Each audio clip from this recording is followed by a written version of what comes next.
मैं खुद राजपूत हूँ, मैं समझता हूँ पृथ्वीराज चौहान के समय से उससे पहले से ये सूफी संत की दरगाह वहाँ पर है, ऐसा हिस्ट्री में उल्लेख मिलता है। आप हिस्ट्री पढ़ेंगे, मैं हिस्ट्री का स्टूडेंट हूँ, तो आपको पता चल जाएगा। कहा कि दरगाह हम लगातार इतिहास में पढ़ते हुए आ रहे हैं, वहाँ दरगाह थी और दरगाह है। ये हिंदू मुस्लिम कौन से इतिहास में थी? कौन से इतिहास में थी? बोल रहे कि हम कौन सा इतिहास पढ़ा था? वो किताब लाओ, वो किताब लाके दिखाओ।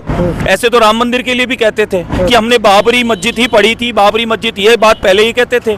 अब ये यहाँ के लिए कहने, कल को काशी विश्वनाथ के लिए भी यही कहेंगे, सोमनाथ के लिए भी यही कहेंगे, कुतुब मीनार के लिए भी यही कहेंगे।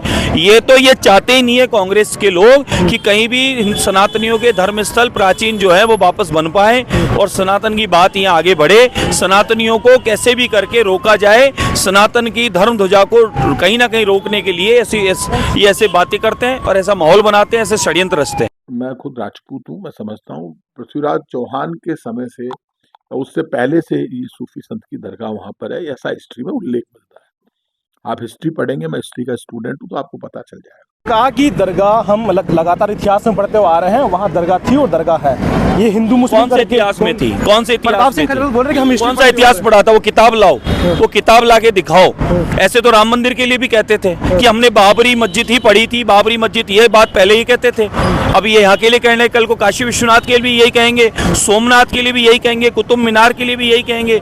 ये चाहते ही नहीं है कांग्रेस के लोग कि कहीं भी सनातनियों के धर्मस्थल प्राचीन जो है वो वापस बन पाए और सनातन की बात यहाँ आगे बढ़े। सनातनियों को कैसे भी करके रोका जाए, सनातन की धर्म ध्वजा को कहीं ना कहीं रोकने के लिए ऐसे बातें करते हैं और ऐसा माहौल बनाते हैं, ऐसे षड्यंत्र रचते हैं।